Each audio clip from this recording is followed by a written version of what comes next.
Ifá ló nílé ayé, Olódùmarè ló lọ́run. Ifá ló nílé ayé o, Olódùmarè ló lọ́run. Ènìyàn gọ̀lá àgọ́jù, wọ́n ṣe pa ọgbọ́n. Ifá ló nílé ayé, Olódùmarè ló lọ́run. Ifá ló nílé ayé o, Olódùmarè ló lọ́run. Ènìyàn gọ̀lá àgọ́jù, wọ́n ṣe pa ọgbọ́n. Ifá ló nílé ayé, Olódùmarè ló lọ́run. Ifá ló nílé ayé o, Olódùmarè ló lọ́run. Ènìyàn gọ̀lá àgọ́jù, wọ́n ṣe pa ọgbọ́n. Ẹ wá wáyé òṣèlú, òṣèlú alábòsí. Ẹ wá wáyé òṣèlú o, òṣèlú alábòsí. Wọ́n fowó ọ̀mù mágọ̀, wọ́n fowó mutí, wọ́n ṣe bá wọn gbọ́n. Ifá ló nílé ayé, Olódùmarè ló lọ́run. Ifá ló nílé ayé o, Olódùmarè ló lọ́run. Ènìyàn gọ̀lá àgọ́jù, wọ́n ṣe pa ọgbọ́n. Àrígíní, Àrígíní lórúkọ Ọ̀rúnmìlà, Ọ̀rúnmìlà bàbá Ifá. Ọ̀rúnmìlà bàbá Ifá. Ifá la ọbẹ̀, Ọ̀rúnmìlà la ọbọ̀. Àrígíní, Àrígíní lórúkọ Ọ̀rúnmìlà, Ọ̀rúnmìlà bàbá Ifá. Ọ̀rúnmìlà bàbá Ifá. Ifá la ọbẹ̀, Ọ̀rúnmìlà la ọbọ̀. Àrígíní, Àrígíní lórúkọ Ọ̀rúnmìlà, Ọ̀rúnmìlà bàbá Ifá. Ọ̀rúnmìlà bàbá Ifá. Ifá la ọbẹ̀, Ọ̀rúnmìlà la ọbọ̀. A ní Ifá la ọbẹ̀, Ọ̀rúnmìlà la ọbọ̀. ẹ jẹ́ ká gbẹ̀fà kó lè dára fún gbogbo wa o. Ọ̀rúnmìlà la ọbọ̀. Bàbá mẹ́fà ayẹ wa aṣọ wa kalẹ̀ o. Ọ̀rúnmìlà la ọbọ̀. Ifá la ọbẹ̀, Ọ̀rúnmìlà la ọbọ̀. a ní Ifá la ọbẹ̀, Ọ̀rúnmìlà la ọbọ̀. Ifá la ọbẹ̀ sẹ́. Ọ̀rúnmìlà la ọbọ̀. Àbùṣebùṣe egúngún gbaṣọ sórí. Àbùṣebùṣe, àbùṣebùṣe egúngún gbaṣọ sórí. Àbùṣebùṣe, àbùṣebùṣe egúngún gbaṣọ sórí. Àbùṣebùṣe, àbùṣebùṣe egúngún gbaṣọ sórí. Àbùṣebùṣe, àbùṣebùṣe egúngún gbaṣọ sórí. Àbùṣebùṣe, àbùṣebùṣe, àbùṣebùṣe, àbùṣebùṣe.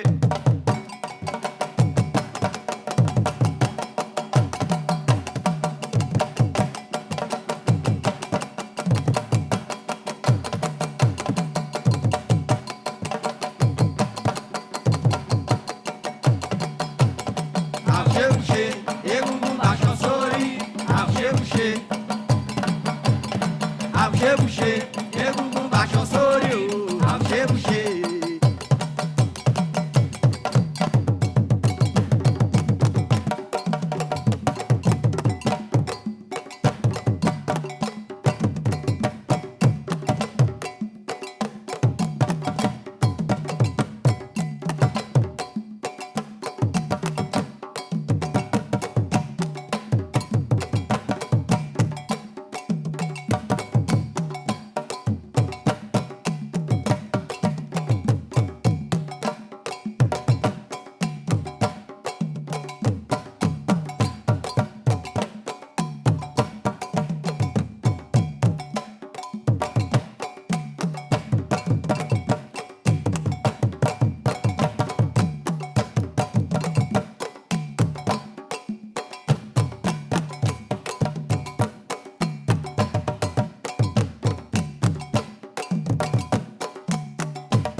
dé o ọmọ ẹlẹ́wù wọ̀yí ibi tá a jọ ń gbé ṣe wọ̀mí ọmọ òjì kùtù pẹ́ẹ̀kù ńlẹ́.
ojú tó rí gẹ̀lẹ́dẹ́ ó ti rópin jó. ojú tó rí gẹ̀lẹ́dẹ́ ó ti rópin jó. ojú tó rí gẹ̀lẹ́dẹ́ ó ti rópin jó. ojú tó rí gẹ̀lẹ́dẹ́ ó ti rópin jó. ojú tó rí gẹ̀lẹ́dẹ́ ó ti rópin jó.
Boa noite a todos.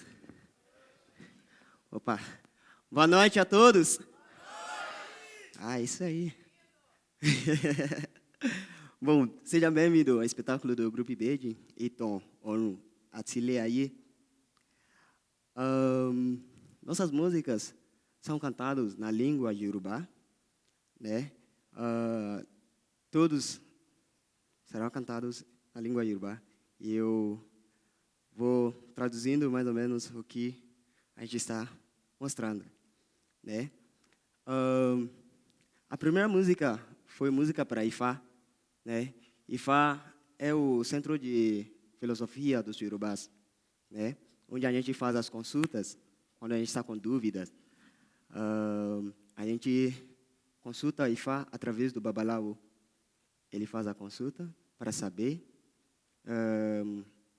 o que é o problema e ele mostra como a gente pode resolver isso, né? Então a gente fez a saudação ao Ifá, né? E a segunda foi a Buxê, que é aquele com pano comprido aí, né? Aliás, depois disso, outras figuras que apareceram são mascarados, né? Chama Egungun para nós. Então, ele estava mostrando os velhos mascarados, né? Que quando os mais novos terminam de tocar, eles tocam essa música para os velhos, a Buxê, né? Egungun Bashasori, que nossos ancestrais estão prontos para dançar. Os velhos estão prontos para dançar. Então, ele levanta e faz as danças, bem devagar, fazendo a saudação primeiro, antes de começar a fazer as danças dele, né? Mostrando os poderes dele. A outra foi Geledé, a figura com peitos e figura com mulher dançando e rebolando, né? Geledé é o mascarado que a gente usa para homenagear as mães, né? Todas as mulheres, né? Então, dizem que o olho que já viu Geledé já viu a melhor dança, né? Pois Geledé mostra a importância das mulheres na sociedade, né? E como eles cuidam dos bebês, né? Desde nascimento e até crescer, né? Os cuidados que eles dão para os filhos. A terceira foi Egunayê. Bom, Egunayê é um mascarado que sai depois do ritual deles, né? Dentro do Ibalé, que é o lugar que eles fazem os rituais. Eles saem, né? E vai para lugar público, vai no mercado, vai para lá para cá dançando, né? E ele dança mostrando os passos bonitos dele com o colher na mão. Então, quando ele encontra as pessoas, ele faz as orações, faz as benções, né? Reza para as pessoas na rua, né? Abraça as pessoas, faz brincadeiras e ele pede alguma coisa, né? Com o colher dele. Então, era isso que ele estava fazendo ali, né? Dando cutucada nas pessoas. E aí, não vai me dar alguma coisa? Né? Então, é isso que ele está mostrando, aquela figura ali. Bom, agora vamos mostrar para vocês sobre os ibedes. Ibedes, na cultura Yorubá, é gêmeos. Aqui no Brasil também temos essa mesma palavra para as crianças, na casa falando religiosamente, né? Então, vamos mostrar para vocês como a gente comemora o nascimento dos ibedes, né, no lugar público. Xuxia. Ini, iji, eta, erin.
Anima bibe de goce uau uau.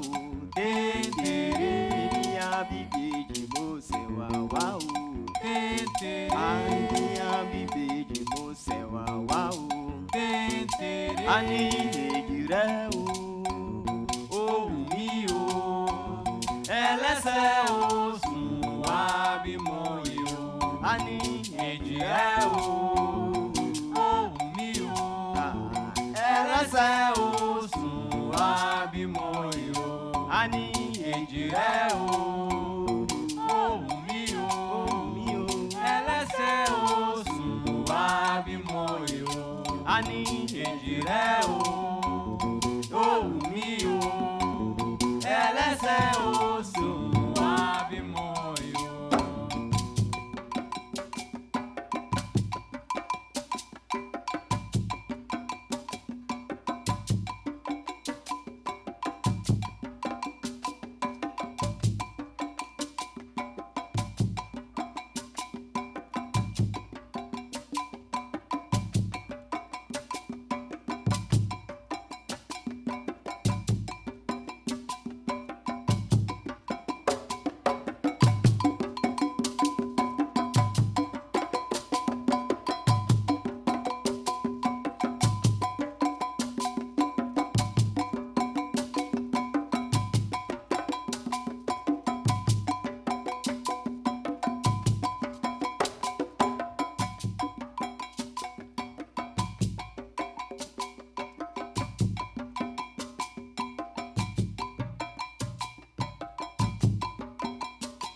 Xangô, Xangô, Olójúná o, wá gbé wá o. Xangô,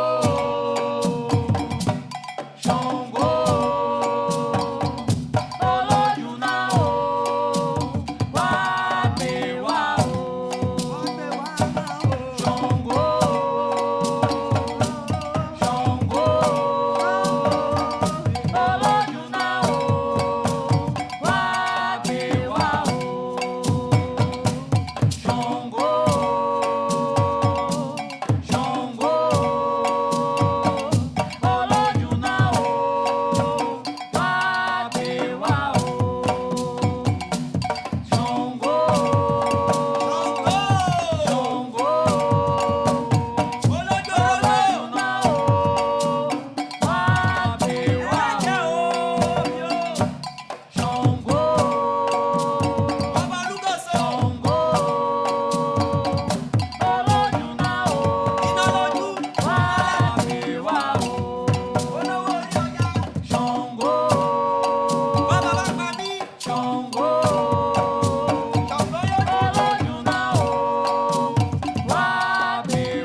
Jini, Ṣàngó pire fún oníire.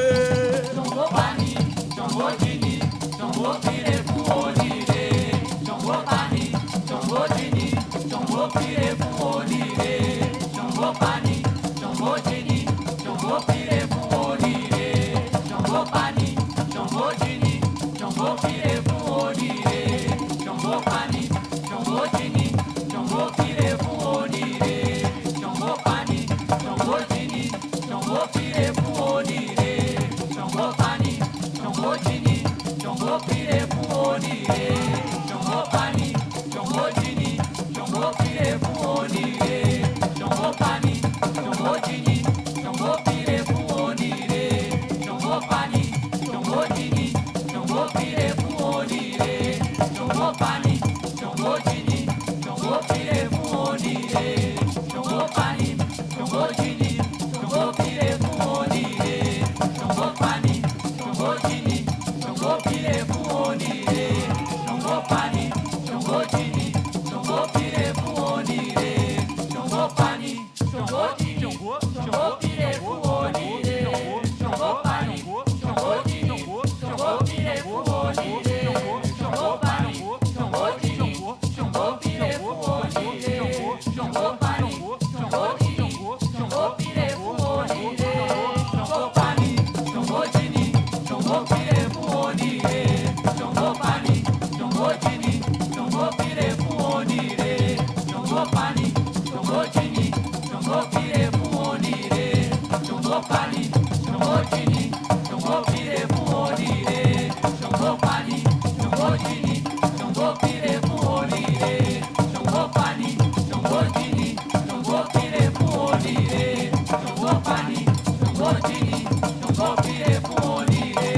Ṣàngó pani, Ṣàngó jini, Ṣàngó pire fún oníire. Ṣàngó pani, Ṣàngó jini, Ṣàngó pire fún oníire.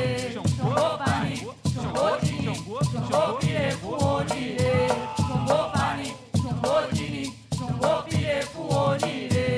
Ṣàngó pani, Ṣàngó jini, Ṣàngó pire fún oníire. Ṣàngó pani, Ṣàngó jini, Ṣàngó pire fún oníire. Ṣàngó pani, Ṣàngó jini, Ṣàngó pire fún oníire. Ṣàngó pani, Ṣàngó jini, Ṣàngó pire fún oníire. Ṣàngó pani, Ṣàngó jini, Ṣàngó pire fún oníire. Ṣàngó pani, Ṣàngó jini, Ṣàngó pire fún oníire. Ṣàngó pani, Ṣàngó jini, Ṣàngó pire fún oníire. Ṣàngó pani, Ṣàngó jini, Ṣàngó pire fún oníire. Ṣàngó pani, Ṣàngó jini, Ṣàngó pire fún oníire. Ṣàngó pani, Ṣàngó jini, Ṣàngó pire fún oníire. Ṣàngó pani, Ṣàngó jini, Ṣàngó pire fún oníire. Ṣàngó pani, Ṣàngó jini, Ṣàngó pire fún oníire. Ṣàngó pani, Ṣàngó jini, Ṣàngó pire fún oníire. Ṣàngó pani, Ṣàngó jini, Ṣàngó pire fún oníire. Ṣàngó pani, Ṣàngó jini, Ṣàngó pire fún oníire. Ṣàngó pani, Ṣàngó jini, Ṣàngó pire fún oníire. Ṣàngó pani, Ṣàngó jini, Ṣàngó pire fún oníire.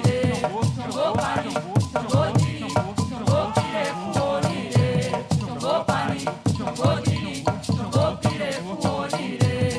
Ṣàngó pani, Ṣàngó jini, Ṣàngó pire fún oníire. Ṣàngó pani, Ṣàngó jini, Ṣàngó pire fún oníire. Ṣàngó pani, Ṣàngó jini, Ṣàngó pire fún oníire.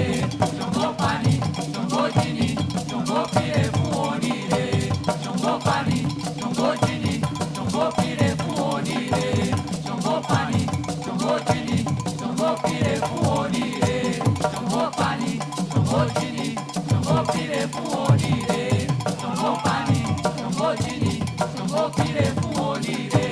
Ṣàngó pani, Ṣàngó jini, Ṣàngó pire fún oníire. Ṣàngó pani, Ṣàngó jini, Ṣàngó pire fún oníire. Ṣàngó pani, Ṣàngó jini, Ṣàngó pire fún oníire. Ṣàngó pani, Ṣàngó jini, Ṣàngó pire fún oníire. Ṣàngó pani, Ṣàngó jini, Ṣàngó pire fún oníire. Ṣàngó pani, Ṣàngó jini, Ṣàngó pire fún oníire. Ṣàngó pani, Ṣàngó jini, Jini, Ṣàngó pire fún oríire.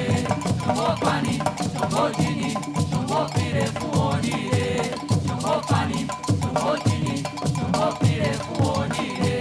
Ṣàngó pani, Ṣàngó Jini, Ṣàngó pire fún oríire. Ṣàngó pani, Ṣàngó Jini, Ṣàngó pire fún oríire.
Yemonja, Yemonja, Yemonja, oh,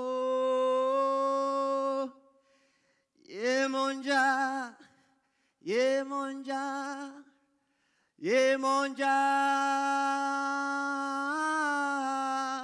Yemonja, Yemonja, Yemonja, oh.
Adifafeja ti shomonibu ma sodo ta okon ta oni ko meja o meja ma ti popoju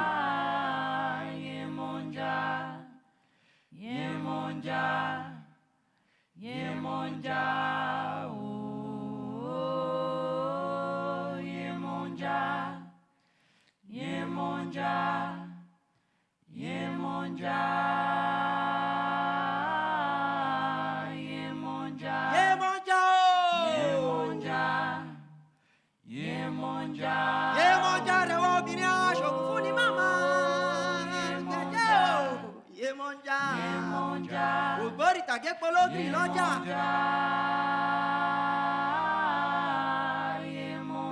Yémọ̀jà yèyé ọmọ ẹja mo mọ̀ ń wé lọ́fíìsì ìgbàyílẹ̀ o. Yémọ̀jà. Òfin sódò. Yémọ̀jà. Òfin sódò tó dàgbò rẹ́rẹ́. Yémọ̀jà. Yémọ̀jà. Yemonja, oh, Yeile. Yemonja, Yemonja, Yemonja, Yemonja, Yemonja, Yemonja, Yemonja, Yemonja, Yemonja, oh, Yemonja, Yemonja, Yemonja, Yemonja, Yemonja. Yemonja o ebu igba o. Ebu igba o. Ayalodo ebu igba o. Ebu igba o. Ayaere ebu igba o. Ebu igba o. Ìgbẹ̀rẹ̀mọ̀ o ebu igba o. Ebu igba o. Ìgbẹ̀rẹ̀mọ̀ o ebu igba o.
ọmọ ẹja oníbú.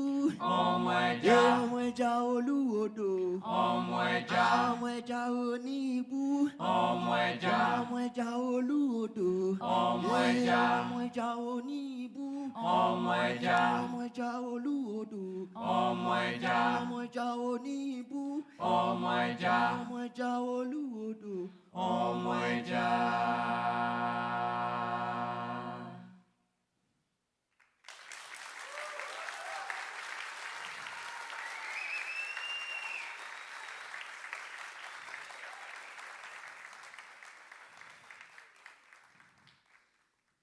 Bom, gente, essa música foi homenageada, é para homenagear a nossa mãe, Iemonja.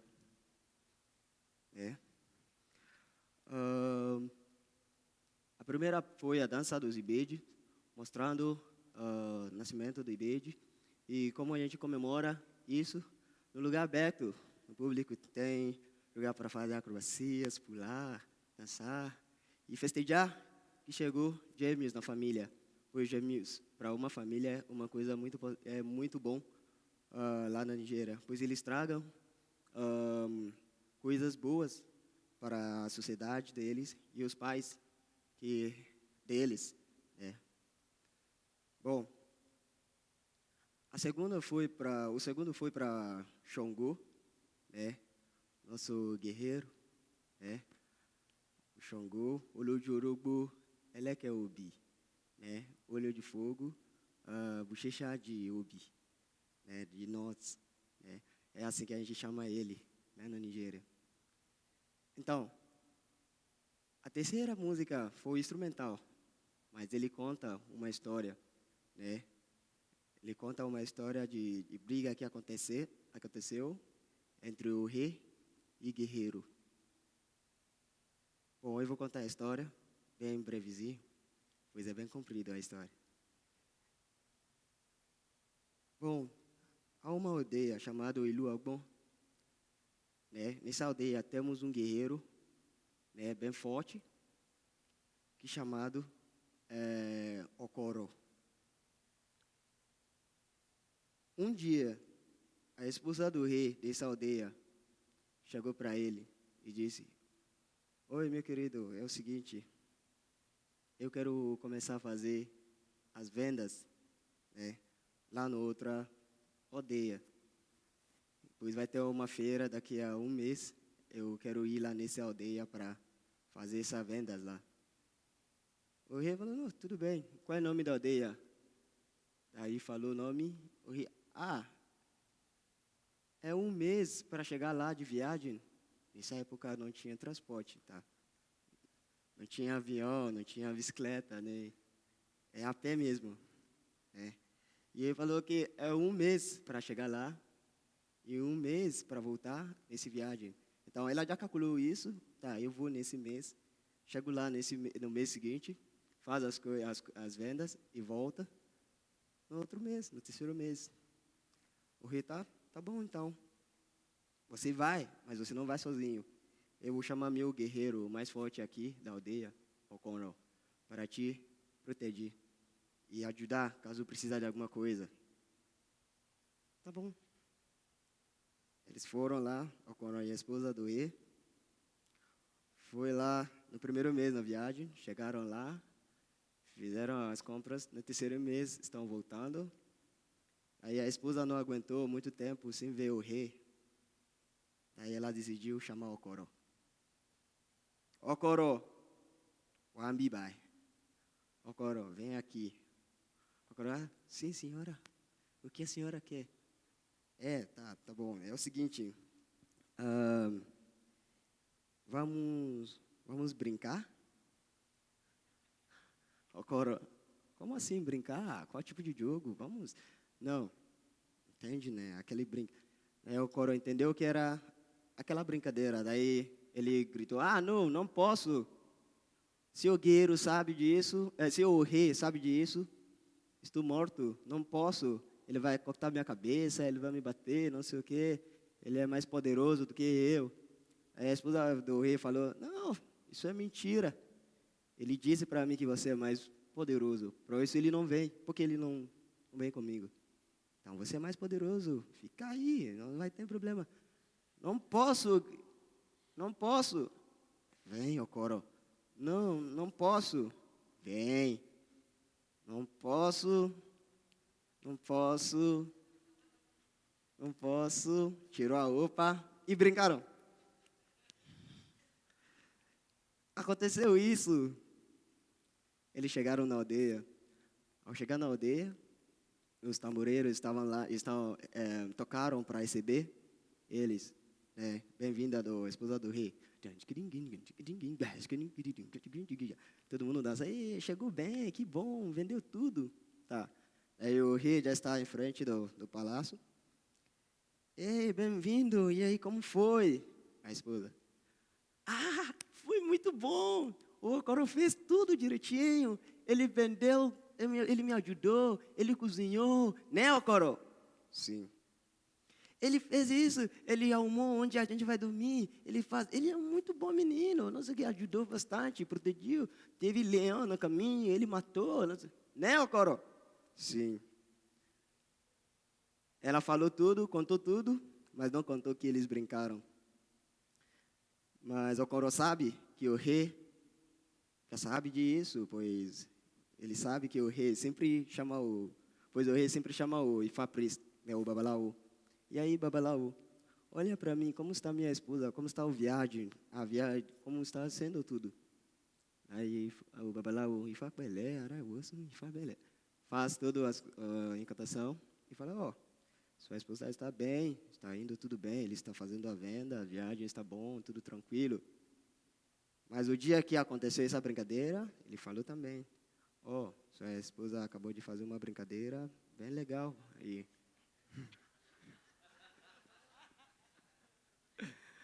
Aí o rei falou, como assim?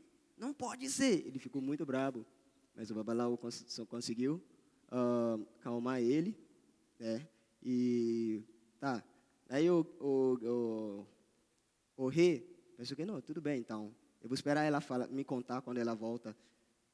Mas ela não contou ele, daí ele ficou bravo e mandou ela embora. Que não, eu fui fiel contigo, que eu mandei o guerreiro para te ajudar, mas você não foi fiel comigo e mesmo assim não pode contar.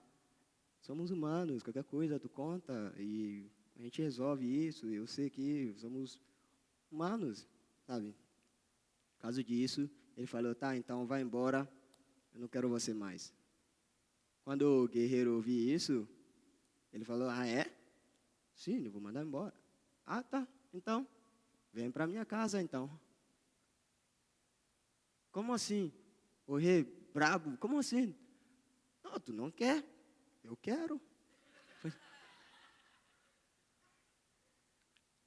Em vez de Okoro tentar resolver o problema que está ali, falar alguma coisa para ajudar, ele colocou na mente que ele é mais forte, mais poderoso do que o rei, como a esposa contou, e ele queria mostrar na hora ali que eu sou mais forte mesmo. Vem! O rei ficou bravo, os tamboreiros dele já estão começando a tocar.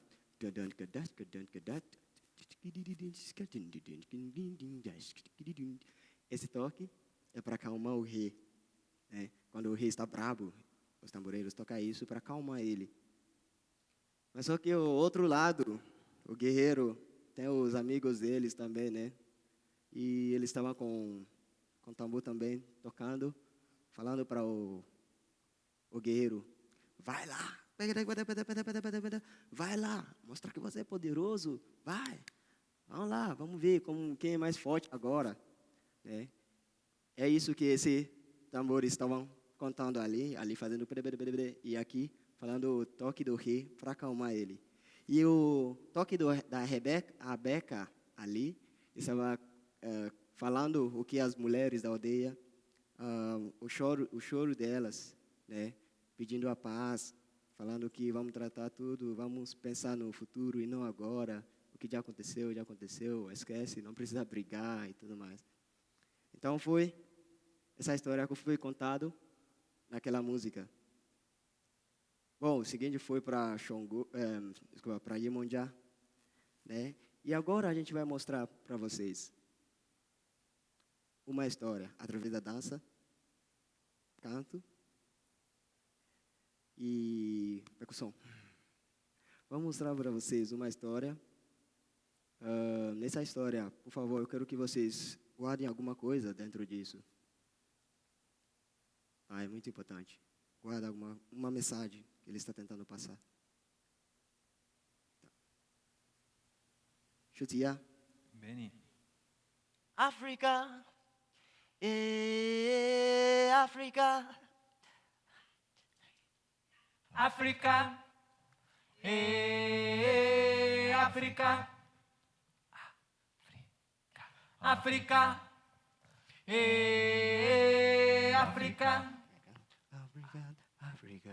África, África,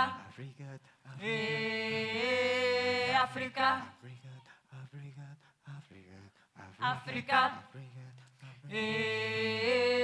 África, oh África, África, uou! África, África nele, África, África, África, África, África, África nele, África, África, África, África, África, África nele, África, África, África, África nele, África, África, África, África, África, África nele, África, África, África, uou!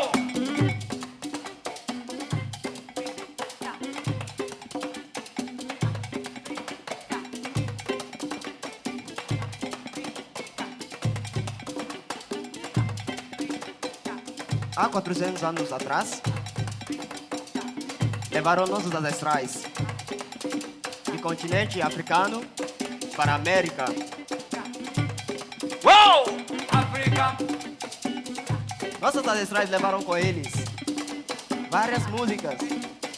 E hoje, alguns viraram jazz, viraram soul, viraram rhythm, viraram reggae, raga e muito mais.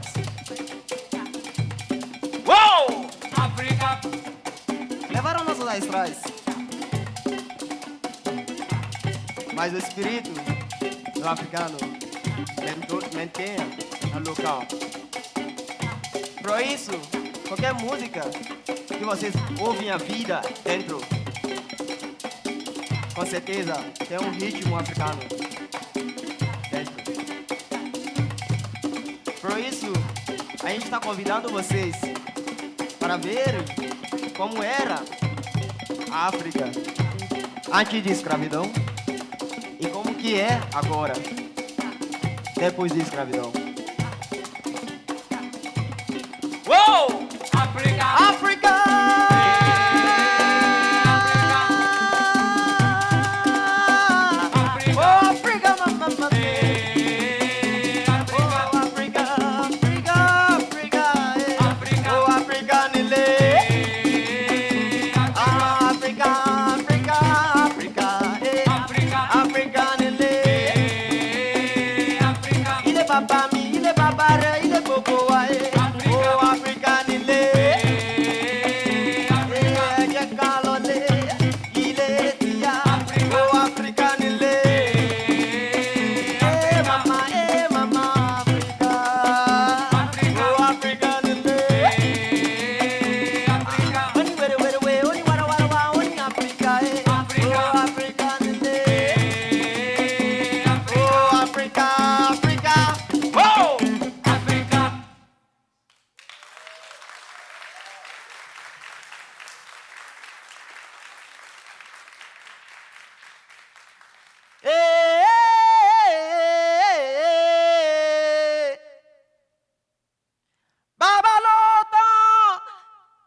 Babalọ́tàn ní ìrìn àjò ẹ̀dá nílé ayé ẹni ni. Nání, owó nínà nání ọlá, aṣẹ́gìtàn nání èèpogi, ọmọ wèrè ní bàbá ń lè bugi jẹ. Ẹ̀yin náà nínú àlá dẹ́ta àmọ̀ ẹ̀dá ṣẹ̀dá fẹ̀dájọ́ bàbá lórí ohun gbogbo tí ń bẹ nílé ayé ẹni ni. Ló fi jẹ́ wípé wọ́n ní kọ́ba ó ṣe bá kò fẹ́ ṣe bá àdédé mọ́ lórí o. Ẹ ṣe bàbá o. Ẹ má máa ṣàfojúdi. Ẹ ṣe bàbá o. Wọ́n ní kílẹ̀ ó ṣe bá kò fẹ́ ṣe bá àkọlé mọ́ lórí o. Ẹ ṣe bàbá o. Ẹ ṣe bàbá o. Ẹ má máa ṣàfojúdi. Ẹ ṣe bàbá o. Wọ́n ní kọ́ba ó ṣe bá tẹ́ kò fẹ́ ṣe bá àdédé mọ́ lórí o. Ẹ ṣe bàbá o. Ẹ má máa ṣàfojúdi. Ẹ ṣe bàbá o. Ló fi jẹ́ wípé àdóde àwọn àdóde ayọ̀ o. Àdóde àdóde o. Àwọn àdóde ayọ̀ ṣẹ̀ṣẹ̀. Àwọn ọmọ Yorùbá rè àdóde ayọ̀ àdóde ayọ̀. Àgbèrèwádé àwa ló lè rè. Àdóde, àwa àdóde ayọ̀ o. Àdóde, àdóde o. Àwa àdóde ayọ̀ ṣẹ̀ṣẹ̀. A ní àwọn ọmọ Yorùbá rè àdóde ayọ̀ àdóde ayọ̀. Àgbèrèwádé àwa ló lè rè. Àdóde, àwa àdóde ayọ̀ o. Àdóde, àdóde o. Àwa àdóde ayọ̀ ṣẹ̀ṣẹ̀. Àwọn ọmọ Yorùbá rè àdóde ayọ̀ àdóde ayọ̀. Àgbèrèwádé àwa ló lè rè. Àdóde, àwa àdóde ayọ̀ o. Àdóde, àdóde o. Àwa àdóde ayọ̀ ṣẹ̀ṣẹ̀. A ní àwọn ọmọ Yorùbá rè àdóde ayọ̀ àdóde ayọ̀. Àgbèrèwádé àwa ló lè rè. Àdóde, àwa àdóde ayọ̀ o. Àdóde, àdóde o. Àwa àdóde ayọ̀ ṣẹ̀ṣẹ̀. A ní àwọn ọmọ Yorùbá rè àdóde ayọ̀ àdóde ayọ̀. Àgbèrèwádé àwa ló lè rè. Àdóde, àwa àdóde ayọ̀ o. Àdóde, àdóde o. Àwa àdóde ayọ̀ ṣẹ̀ṣẹ̀.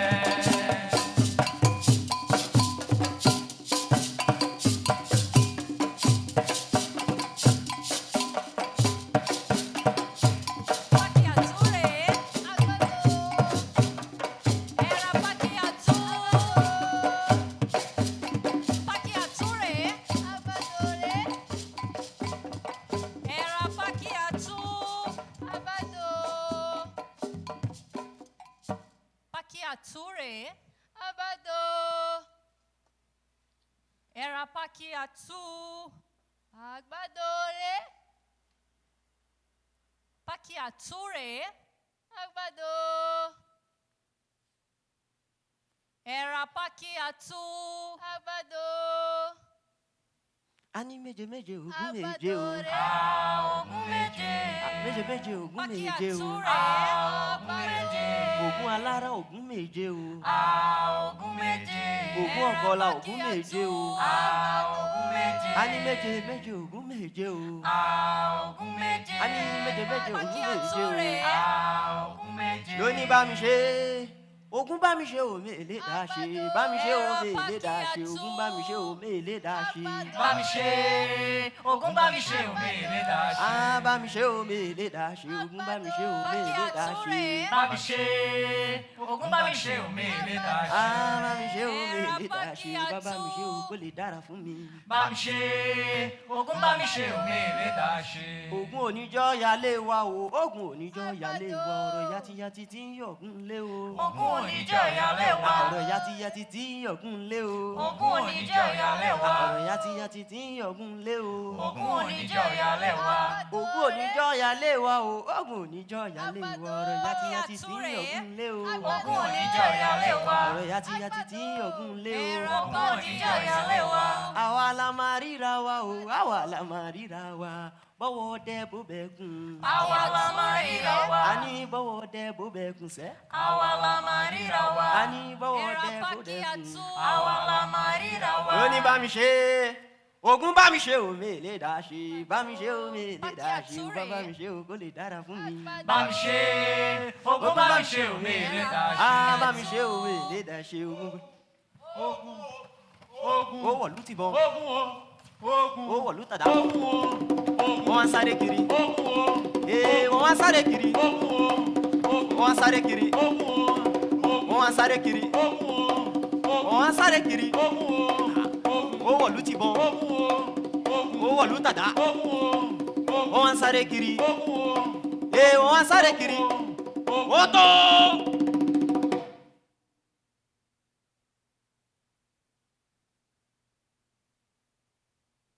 Foi assim que levaram nossos ancestrais.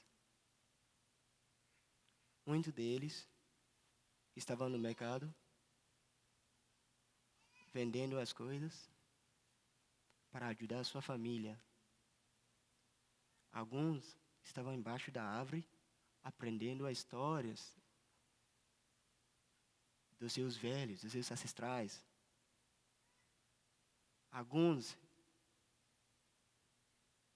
foram lá no mercado para comprar as coisas, para trabalhar, e foram arrastados assim para serem escravos.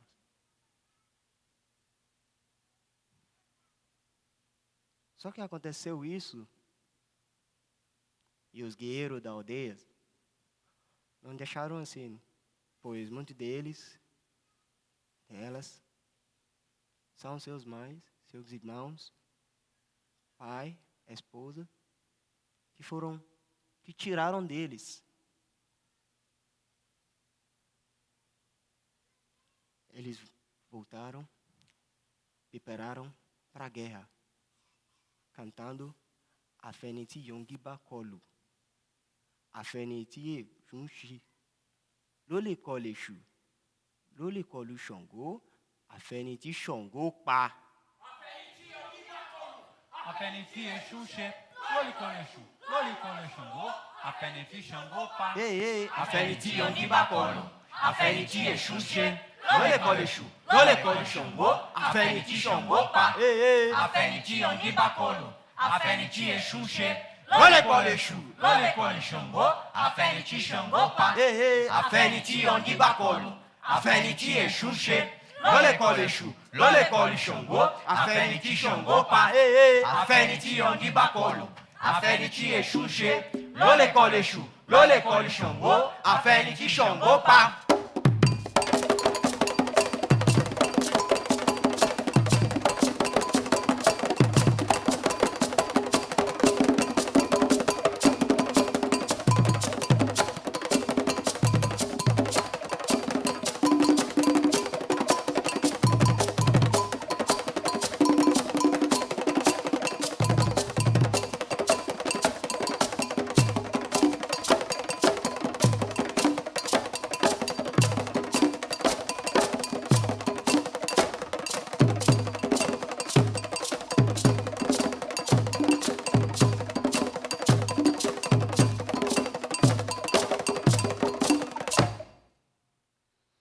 Ṣẹ̀kẹ̀rẹ̀ òṣèfọ̀ palu jagunjagun òṣèfọ̀ bá mú. Ibi líle líle líle líle là ń bọ́kùnrin ogun, ibi líle líle líle líle là ń bá kíkanjú. Oúnjẹ ní gbogbo ní bẹ́kùnbẹ́kùn ò jájá. Ilẹ̀ mélòó lálágbàdo ro tó lóun ó ro gbogbo lẹ̀lú tán. Kí ni kọ́ bàálù ó ṣe?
àfẹ́ni tí yọngí bá kọlù, àfẹ́ni tí èṣù ń ṣe, ló lè kọlù èṣù, ló lè kọlù Ṣàngó, àfẹ́ni tí Ṣàngó pa.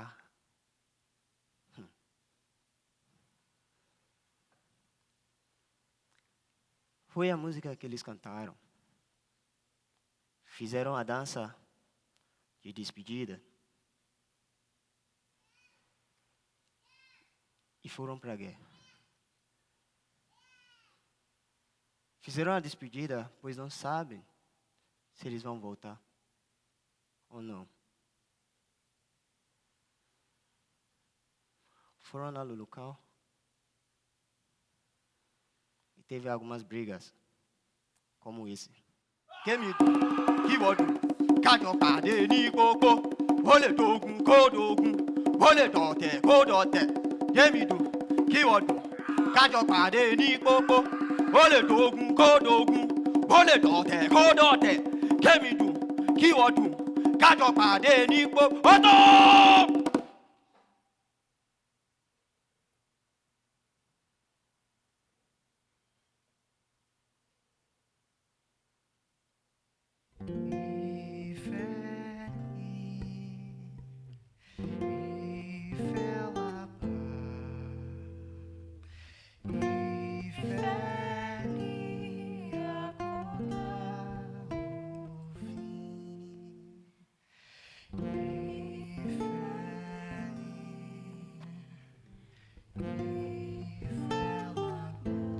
Para que tanta briga?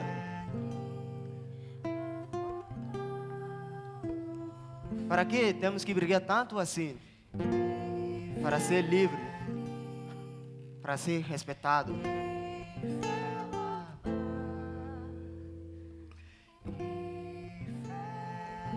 Não é mais bonito assim? Todo mundo abraçado. Então não importa se for negro, branco, qualquer cor que seja. E fé, amor, é o que vocês têm que colocar em primeiro lugar. Não julgam pela aparência. Não julga pelo jeito que a pessoa faz. Trata todo mundo igual. Pois dentro do amor há liberdade.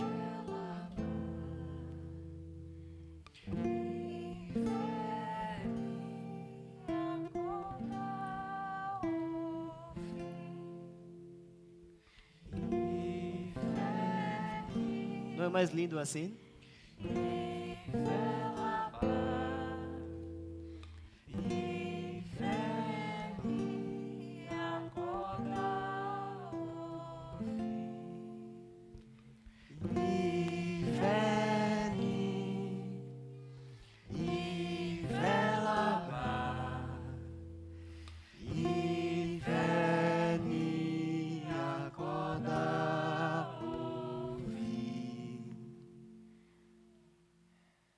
Láyé olúgbọ́n mo dé borùn méje ẹ ò máa fìwé dóni.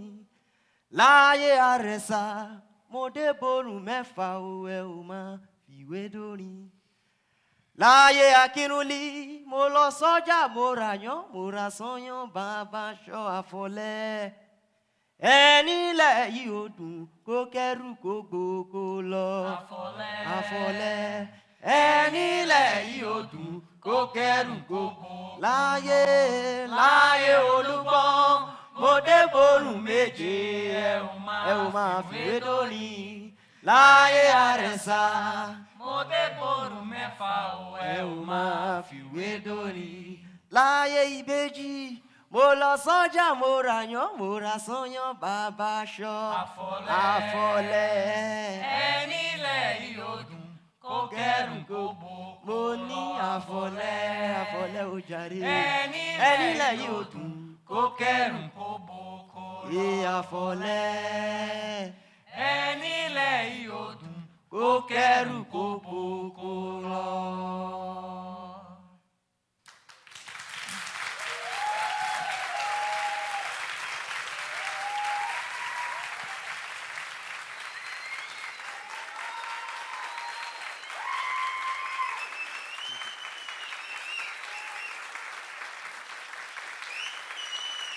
Com vocês, Gucha, Natália, Andressa, Fabiano, Adjala, Priya, Sahaj, Daniel, André. Eu e Dou aqui no li.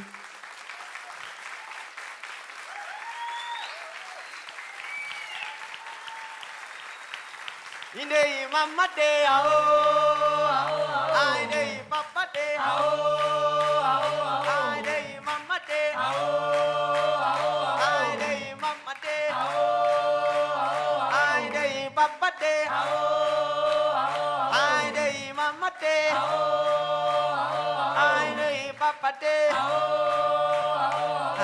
Ẹgbẹ́ ìbejì, ẹgbẹ́ ìbejì, orin àtìlúwà, ó bẹ ní Naija, ó bẹ l'Áfíríkà, ó bẹ ní Brazil, ó bẹ ní gbogbo ayé. Àìdè ìmàmàdé, àìdè ìmàmàdé, àìdè ìmàmàdé, àìdè ìmàmàdé. Ẹgbẹ́ ìbejì, ẹgbẹ́ ìbejì, ẹgbẹ́ ìbejì, orin àtìlúwà. ó bẹ ní Naija, ó bẹ l'Áfíríkà, ó bẹ ní Brazil, ó bẹ ní gbogbo ayé. Àìdè ìmàmàdé,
àìdè ìmàmàdé, ìdè ìmàmàdé, ìdè ìmàmàdé,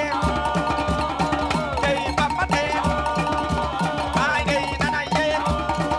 ìmàmàdé, àìdè ìmàmàdé, àìdè ìmàmàdé, ìdè ìnànàyé,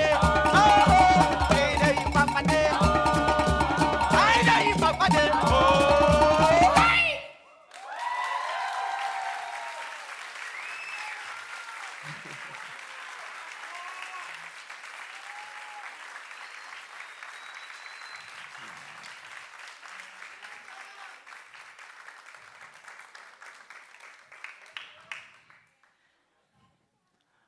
Muito obrigado a todos. Eu vi vocês, algumas pessoas ali mexendo na cadeira. Aô. Então, vamos dançar junto aqui então? Vamos lá, a gente vai tocar uma música, um ritmo, né? E Ijexá. Então, vamos lá, todo mundo dançar junto? Vamos lá? Podem chegar, podem chegar.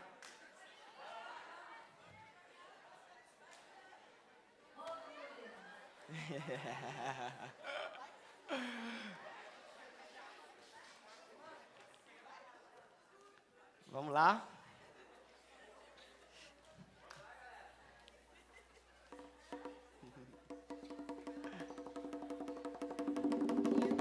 Aê.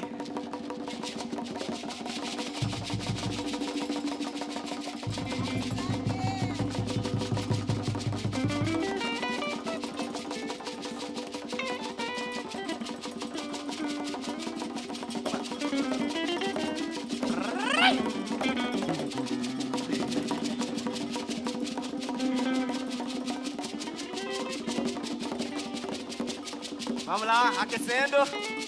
Vamos lá, aquecendo.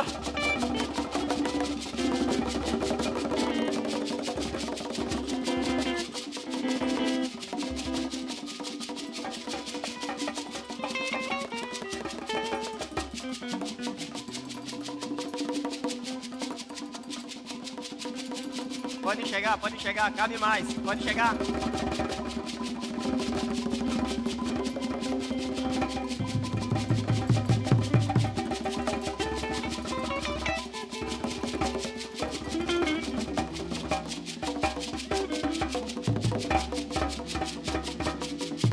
Eni, Eji, Eta, Eri.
Muito obrigado. Obrigado a todos.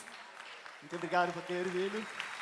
Indei mama de ao, ai dei papa de ao, ai dei mama de ao, ai dei mama de ao, ai dei papa de ao, ai dei mama de ao, ai dei papa de ao.